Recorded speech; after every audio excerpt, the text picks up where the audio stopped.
So this was published October 15, 2020. And the caption here says, Israeli rabbi says he's already holding meetings with Messiah. He's holding meetings already with Messiah, the Messiah who is to come. A snapshot of Israel's spiritual hunger as biggest rabbis are afraid to leave the country lest they miss Messiah's coming. It's that close. This was October last year. So I hope you are following me, because we're going to follow events. They were sure that the Messiah was coming as at October last year, that they were scared to leave Israel because they didn't want to miss the coming of the Messiah. I will read you everything I have on this page. A recent interview on Israeli radio again featured prominent rabbis explaining that the Messiah is just about to reveal himself. Rabbi Yaakov Z. Scholz told Religious Broadcaster Radio 2000 that Rabbi Chaim Kanievsky recently told him that he, Kanievsky, is already in direct contact with the Messiah. So this rabbi is saying to the other rabbi, Z. Scholz, that he is already in contact with the Messiah. Now, to understand why religious Jews are taking this seriously, it's important to know that Rabbi Chaim Kanievsky is considered one of the 2 or 3 top rabbis of the ultra-Orthodox Jewish community in Israel. Can you imagine that? One of the 2 or 3 top ones is the one making this claim. So nobody's going to take it lightly. Now let's go further so you understand what is going on. And Rabbi Z. Scholz says that Kanievsky and others of the mystical concealed rabbis have now tasked him with informing the public of the Messiah's imminent arrival. So they were too sure, completely sure. Of course, if Rabbi Kanievsky is already saying that he is in contact, in direct contact with the Messiah, how more sure can anybody be? That's why the rabbis that are part of the concealed rabbi, mystical concealed rabbis, have now decided to tell this other rabbi to go ahead, that it is now his job to go ahead and inform the masses about the imminent. Imminent means that it cannot be stopped anymore. It is bound to happen. The imminent arrival of the Messiah, the Jewish Messiah. And this is not going to be Yeshua, because they don't want to hear Yeshua. They don't believe in Yeshua, even though Keduri had already said that this is the name of the Messiah that is coming. Now they are preparing for another Messiah. And this Messiah is also spoken about in the scriptures, in the book of Daniel. I encourage everybody, please go and watch my 2-part video, The 7 Seals of Revelation. Just scroll down on my YouTube page, you will see them there. The 7 seals. You need to watch those, because I don't think I can cover the things I covered there in this particular video. So let's read further now.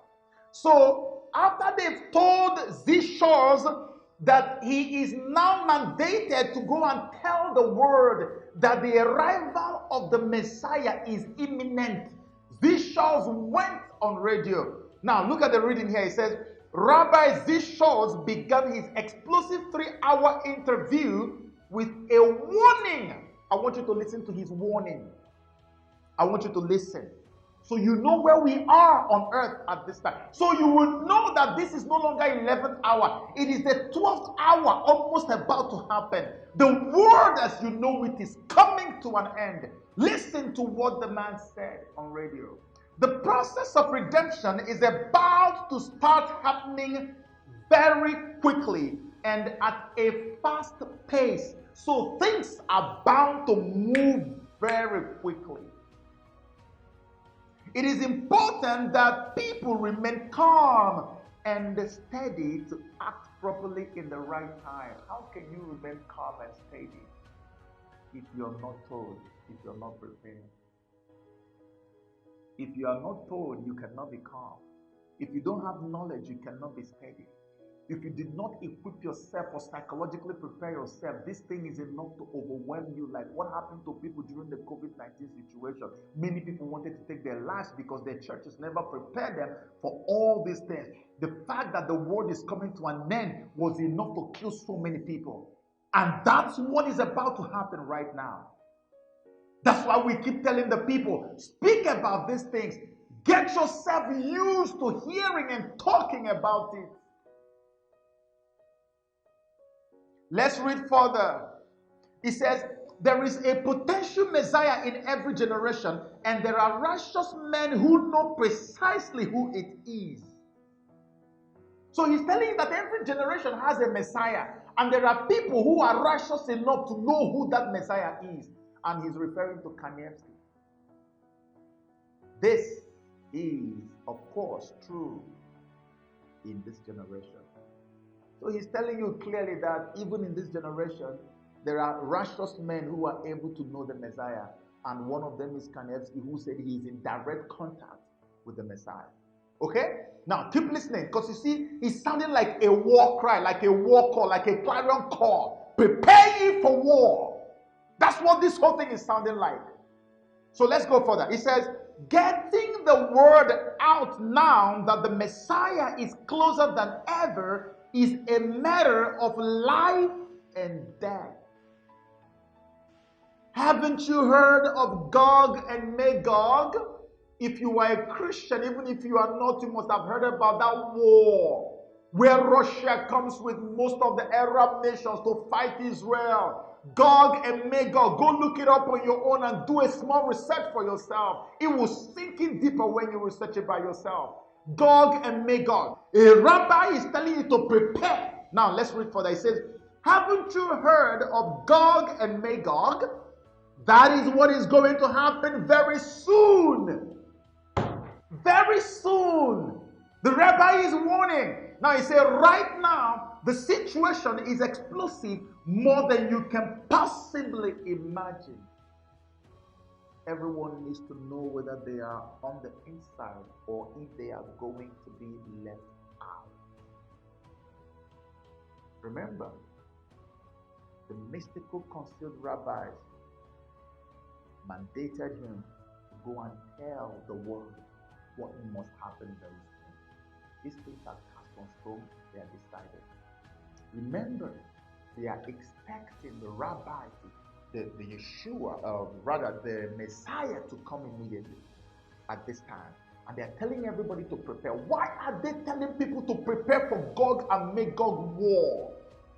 Because the moment this their Jewish Messiah shows up, action will begin. Before I go to show you about the Jewish Messiah and his arrival, I want you to follow me to something that's written at the base of this article.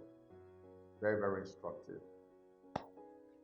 So at the base of this article, we have something that reads this way. It says, decades ago, Rabbi Yishya Keduri, the one I spoke to you about that I showed you his video, one of modern Israel's most revered sages, as well as the Lubavitcher Rebbe, Rabbi Menachem Shneasen, the one that was with Benjamin Netanyahu, that was telling him that you need to do whatever you can to hasten the arrival of the Messiah.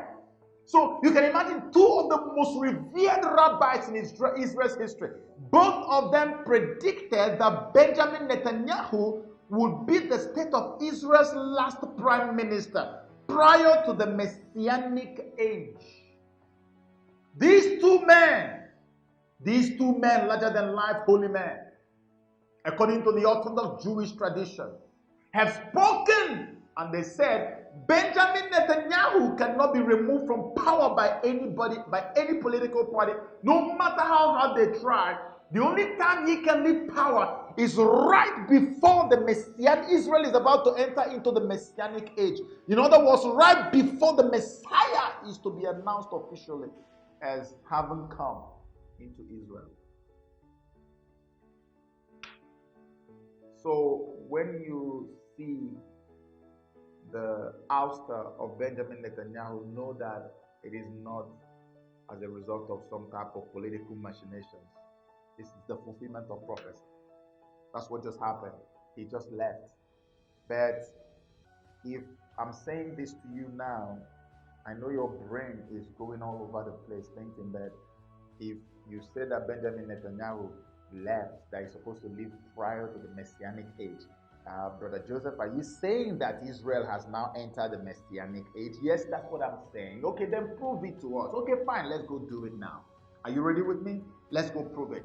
Because no matter what anybody has told you, I want to show you, what I love to do is to connect the dots. Let me prove to you that Israel is almost literally now living in the Messianic Age. The age in which the Antichrist is supposed to enter into a peace treaty with Israel. And he's going to break it 3.5 years later.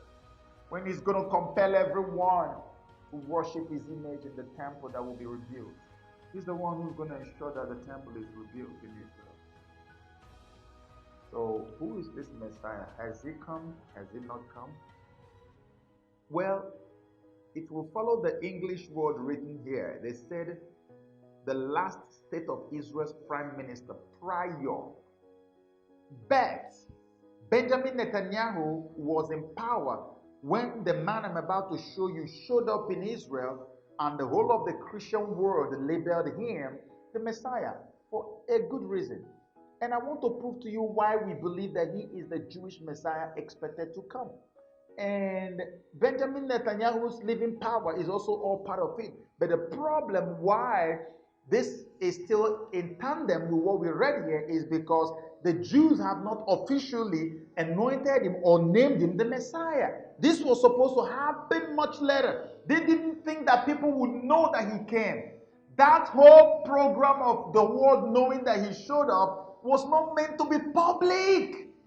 All of you heard the news when they said the Jewish Messiah showed up during Passover, March 27 in Israel. That was not meant to be. It was not meant to go public, and I will prove it to you today.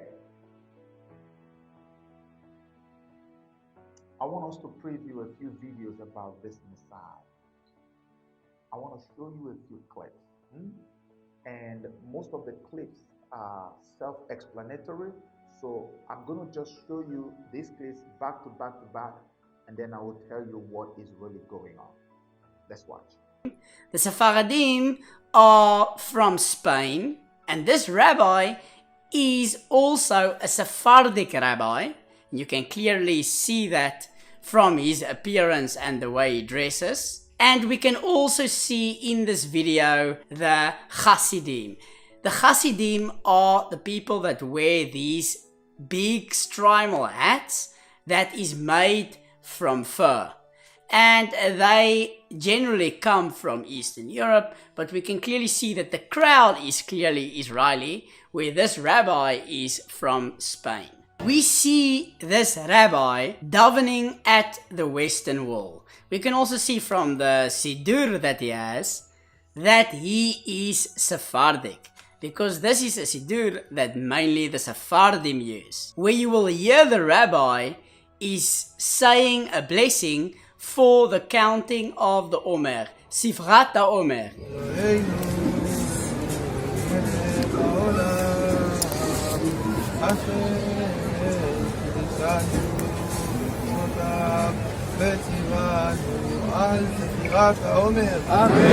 The first guy we see is an Ashkenazi guy, he's a white guy, and he's just shaking the rabbi's hand, which is our custom.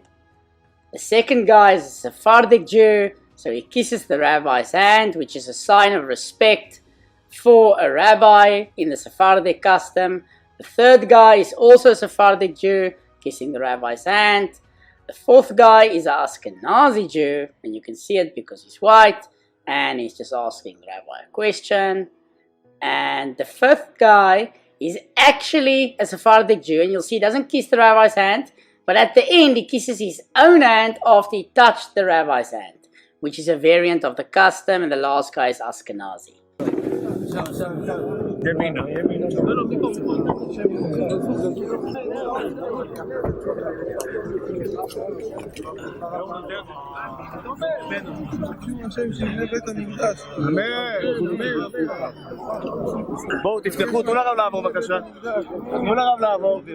Okay, so there you have it. You've seen all the clips. You saw when he came in and entered into the place, and many people, too many people received him. A lot of rabbis, many who are older. Keep in mind, this guy is supposed to be about 32 years old. Okay, they call him a walking, talking Torah. So the guy is like a mega sage, right? So you saw how he came in, you saw how they received him, you saw him praying at the Western Wall, and then you saw all the people shaking him and consulting with him. And then you saw when he was leaving, which is my favorite part, where he said, God should rebuild the temple. You know how he said that? They say he looked towards where the temple actually stands, at the Temple Mount. And he looked, and rather than see the temple, what he saw was the Dome of the Rock, the Islamic shrine from where they say Muhammad ascended into heaven. And that is about the third holiest site in all of Islam. When he looked at that point, it's like almost saying, my heart is broken. God should rebuild this temple for us. He was looking there when that happened. That's number one sign I want you to keep your finger on as we proceed, so you understand what is about to go down. All right? So let me show you something else that is going to shock you. And what will shock you is the story that was written about this same guy that showed up in Israel. His real name is Rav Shlomo Yehuda. But when the video about him showed up on the internet, people started calling him Yeshayahu Ben David, right? I'm going to connect for you dots that will help you understand why they were calling him Yeshayahu Ben David, and why we believe that he is actually the Messiah that the Jews have been expecting, even though it has not gone official yet. You know, when these people start showing up and they start coming, just like some of all these fake prophets and all of that, you see them telling all kinds of powerful, convincing stories about their birth, about how they were born, and how the things that happened to show that they are special children. Look at what I told you about when Maitreya, the Antichrist, showed up at Mary Acasta's church. You know, they said they saw the star, like the star of Bethlehem. So that when you read, when you see it, you will say, oh my gosh, the same thing that happened is happening now. That means it's the same Christ that was born then that is now coming. This is all deception of the enemy. There's always something about their birth. So this current guy who showed up and was praying at the Western Wall, whom every Christian today believes is the Jewish Messiah, like I said, even though it hasn't been made official, let me read you stuff about him so you know who this guy really is. Here it says your inner truth. Rav Shlomo Yehuda was born in Eretz Yisrael in 1988, and only child born after many years. Many years. Keep that in mind. His paternal grandfather, Rav Shlomo, was a scion of the sages of Yemen and learned with the great Mekubalim of Jerusalem after he arrived in the Holy Land. His maternal grandfather, Rav Yehuda, made Aliyah from Aleppo, Syria. So this man is connected to both Yemen and Syria, and he still has Jewish blood in him. So he has Arab origins, Arab connections, and yet he's Jewish. But that's not all. He is also Spanish. Spanish. You know what that means? The book of Daniel, that the Antichrist is likely to come from the revived Roman Empire. Spain is part of that Roman Empire today. But let's read further about Shlomo Yehuda. It said that his pious grandmother Naomi Rav Shlomo's wife poured out copious tefillos to merit a grandson. When he was born, she was overjoyed, and realizing this child was destined for greatness. Listen, destined for greatness. She would warn God the child and make sure that his head covering never comes off for a moment. The woman, the grandmother, knew that he was destined for greatness. And she would warn them, don't ever let his head covering come off, even for a brief moment. Can you see what is going on here? Not even for a moment.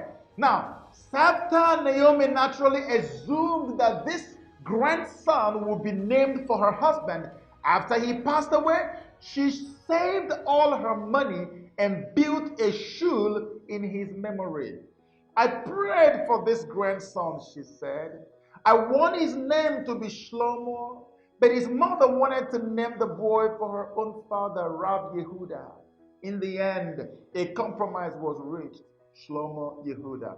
And to this day, Rav Shlomo Yehuda sees one of the missions of his life as bringing peace between people. As bringing what?